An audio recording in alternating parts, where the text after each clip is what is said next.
Nothing says Taco Tuesday quite like a feast from King Torta. North Plains, Oregon. Hello and welcome to Will Tune for Tacos. Today we're going to talk about, do you need to tune your car? Do you want to tune your car? Or do you have to tune your car? So I have a Jeep Grand Cherokee behind me and the customer wants a tune. Actually, he thinks he needs a tune. So we're going to look at it and see if he actually needs a tune, or if he just wants a tune, or if there's something else altogether going on. To tune this Jeep, we'll be utilizing the HP-Tuners MVPI2 interface and the VCM scanner and logger in order to properly calibrate, diagnose, and sort out what's going on. But first we need to talk about what the difference is between wanting a tune and needing a tune is. If you think that your car needs a tune, you have to ask yourself a few questions. The first question is my car stock? If the answer is no, then you probably need a tune. If the answer is yes, the car could probably use a tune, but you don't need one. Now, if it's not stock, have the parts that were put on the car affected the way that the engine meters its air or fuel as it comes in or goes out the engine? Again, if the answer is yes, then you're going to need a tune. If the answer is no, then you probably don't. So let's take a quick look at this Jeep and see what's going on. To start, we look in this engine bay and see that aside from the coil pack cover that I removed so I can put my ignition pickup for the dyno on here, from the top end, this engine looks stock. It's got the stock intake, it does have some stereo mod, but even that's been disconnected. And really, other than that, it looks totally stock.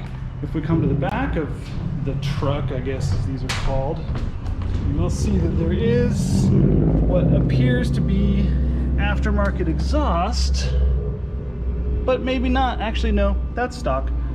Stock mufflers. So we've got stock mufflers and stock intake. Let's take a quick peek on the rabbit hole. It looks like the headers are stock.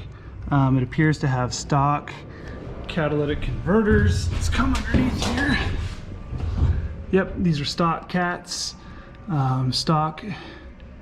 Looks like pretty much stock everything. So that is an indication that this vehicle does not need a tune. That doesn't mean they don't want a tune. It just means that it doesn't need a tune. Will you make more power with a tune? Sure. Will it have possibly better drivability, maybe better mileage? Sure and sure. But it doesn't need a tune. However, when the customer brought us this car, they said it doesn't run very well. I think it just needs a tune. Well, let's start it up. Let's hear it run.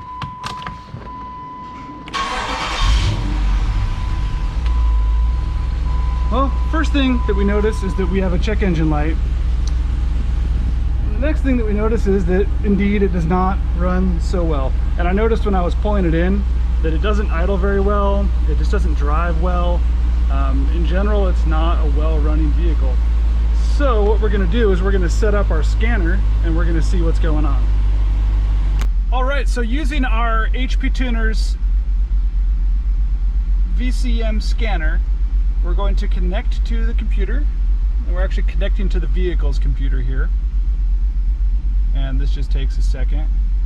And yeah, this thing really idles poorly. So there's definitely something going on with it. And that's our goal to figure out here.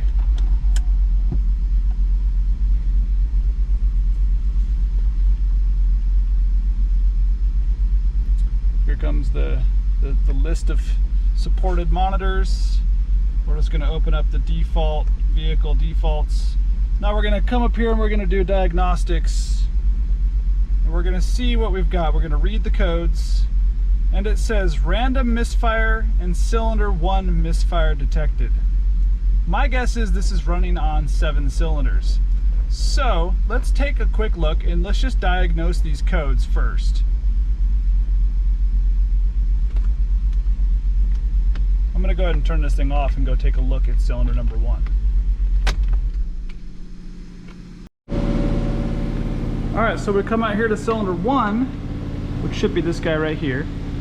and I see that somebody has taped all of this up. Both the plug and the injector are not the factory tape.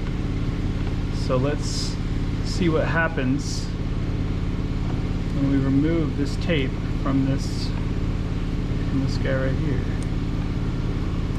I have a feeling I know what I'm going to see under there. Yep. Alright, so I'm not sure if you can see that or not. Let's adjust this a little bit and get that in there. But we have bare wires.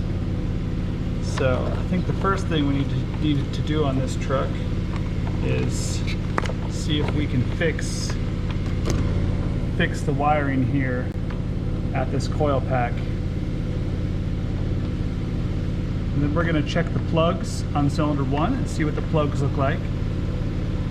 And I say plugs plural because this is a Hemi and there's 2 plugs per cylinder. I know that's stupid. So we're going to check the plugs and fix this connection and then see if our misfire goes away. So when we looked at this, we could see that the actual wire wasn't broken, it's just the shielding that's come off of it. So I'm just going to de-pin this, get some shrink wrap, put it over there, and then shrink it down.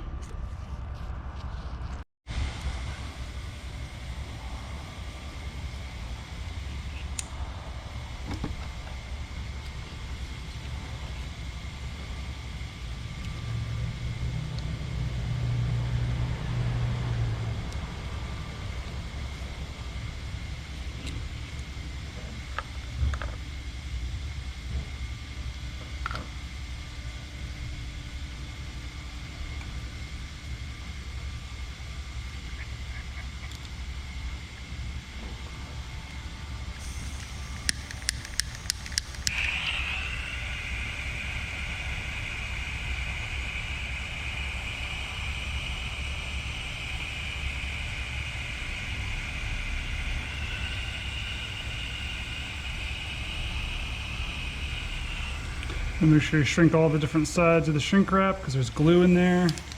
Put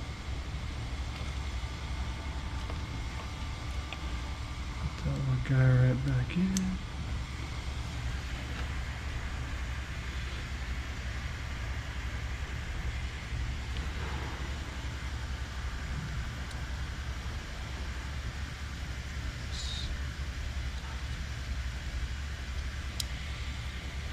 Voila. Fixed.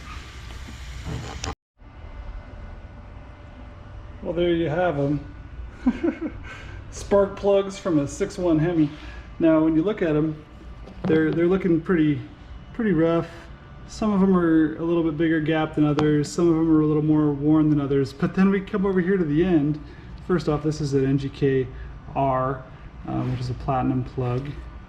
Now, I can't see that for some reason on my camera, but this one is a Champion RE14. It's not even the same plug. This is a copper plug. It's an iridium plug. I bet if we check the resistance through there, it'd be significantly different. The reason why that's important is this coil pack doesn't know which plug it's going to fire. So if one plug has a bigger gap than the other or more resistance through it, it won't even fire that plug. It's not going to hit them both. So it's really important you at least run the same plugs in all of them. This was on cylinder number 8. Now what's interesting is number 8 is the next one to fire before number 1. So our misfire, even though it was showing on 8, or sorry, it was showing on number 1, actually could be from number 8. Now what a chore as we unbox these new plugs. So many spark plugs, so little time.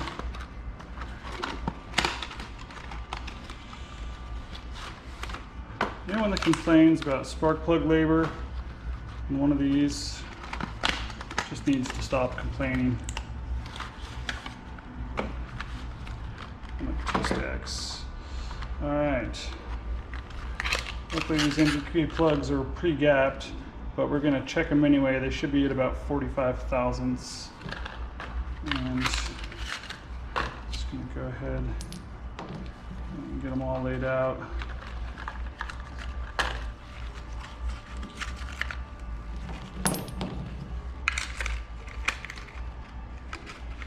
always number all the plugs. So we're gonna just number the boxes as they come out. I numbered all the coil packs as well, and I'll show you why that's important in just a second.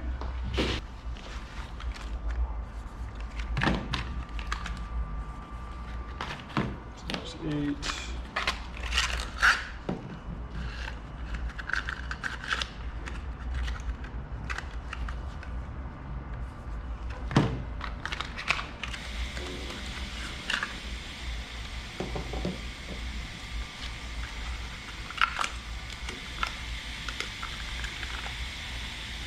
And so on until we get them all out here. All right, I've gone through and I've checked all the gap and I'm ready to install. Now I'm not going to anti-seize any of these plugs because anti-seizing plugs actually reduces their effective temperature range. It pulls more heat out of the head, and on these we definitely don't need a colder plug. But what I am going to do is I'm going to take number 1 and I'll do number 5. I'm going to swap those two. That way, when it goes back together, if the misfire that we're having actually follows from cylinder 1 to cylinder 5, we'll know it was just the coil pack that was bad. And then we can get a new coil pack coming. So it's a really easy way to diagnose your misfires. And then we know we have good plugs, so that won't be the issue.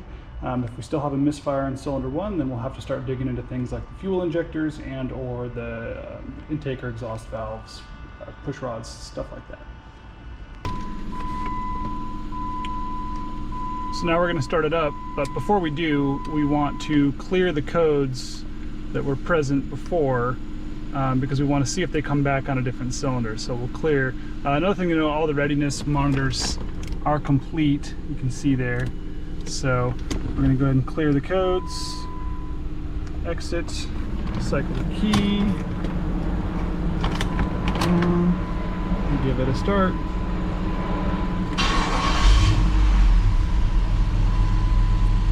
Alright, so it starts up. Still feels a little bit rough, but not like it was. So we're at least on the right track. Now I'm going to go ahead and reconnect to our scanner. And I'm going to see if we can add some scanning parameters. Nope, this doesn't do misfire, unfortunately. It just does monitor status and warm up. That's sad. I wish it did misfire monitor. But anyway, we'll go ahead and get a log going and we'll see what our fuel trims look like. So the next thing to note, we are pulling a little bit of fuel. So there could be something going on with that. But in general, the engine sounds better than it did. It was much rougher. Oh, there we go. So idle learning isn't quite on. So there's something weird going on here. So the next thing we're going to check is, let's make sure that this has a stock image on it. First thing we're going to do that, we're going to open up our VCM editor. Yes, I use the beta. I'm going to scan or read vehicle. This takes just a few minutes. So we know we have fresh spark plugs, and it's going to take about 5 minutes. So I'm going to go ahead and stop the video, and I guess I could talk real quick. We know we have fresh spark plugs, so now we're just going to see if a misfire code comes back on, where it comes on, if it still comes on at cylinder 1 or if it moved somewhere else. Assuming that we have a stock image on the car. If we don't have a stock image, because this is a stock car, we're going to put a stock image on it. Make sure we're starting with something that's actually stock. Alright, so looking through the tune, it does appear to be stock. Misfires are all active. The DTCs are all active. So we definitely don't have some kind of like a tuned image. I even did a compare to a Diablo off-the-shelf map, and it's this is not even one of those. So this is totally stock, and we've got that little bit of a bobble at idle. So it's time to see if we can figure out what that is. So let's run it some more. Let's drive it and do some basic driving and see if we can get it to throw another misfire code on a specific cylinder. One thing that's kind of interesting to note is at idle we're at 13.6, 13.7, and it's trying to pull about 13% fuel. We're going to go ahead and just do a quick pull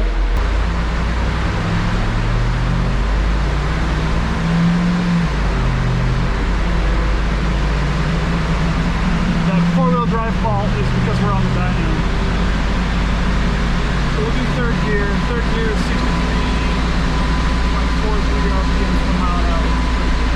So we got our logger going, and we're just gonna do a pull, and I may abort it if it looks bad or sounds bad. So here we go.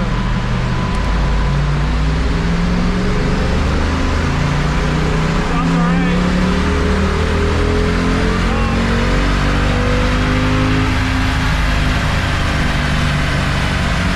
Sounded kind of slow. So power. Stop my big logger. Stop the car on the dyno. And open. It died coming to an idle. That's interesting.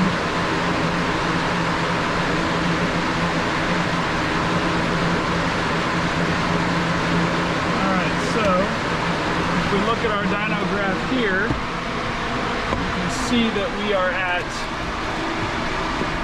347.35 horse to the wheels, 375 foot-pounds of torque. Our air-fuel ratio dips down into about 11.3, which is a little rich. So, like I said, this car could use a tune. Comes in a little bit leaner than I like. Again, could use a tune. Doesn't need a tune. But, wide open throttle, everything seems good. I don't think we have a misfire at wide open throttle. I don't think that that's the issue. So we need to start figuring out what is going on at low throttle, or specifically off throttle, that's causing our issue. You can see no knock in the log, plenty of spark timing, so everything's looking really good. There's a little bit of knock right as we tipped into throttle, which is pretty normal. No long-term trims being carried. Everything looks good there. So it's time to figure out what is actually going on. All right, time to show you something. I was thinking something's wrong with the throttle body, so I decided to pull the intake pipe off of it. And let's see if I can get down in there and show you guys this. Some Yahoo drilled a hole in the throttle body. Now this is something you used to do on old muscle cars that had idle air control motor issues. This is not something you do on an electronic controlled throttle system, ever, for any reason. So this is most likely our actual issue, is that it thinks there's a big fat vacuum leak, and so it's constantly trying to compensate for a vacuum leak that isn't actually there. So unfortunately we need a throttle body. To test this, I'm going to tape it just to see if it fixes the problem, and if that fixes the problem, then we'll definitely know it's a throttle body issue.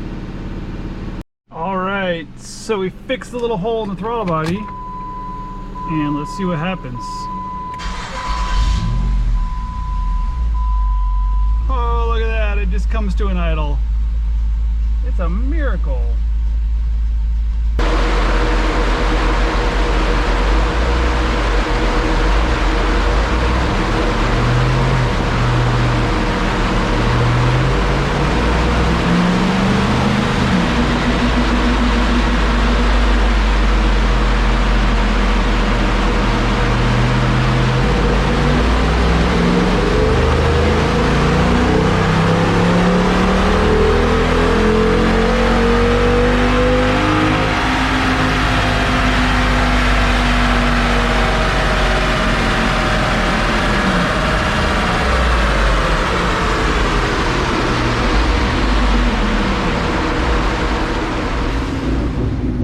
Don't mind the popping and crackling outside. So customer, again, didn't need a tune, but they wanted a tune. So we got this thing tuned up.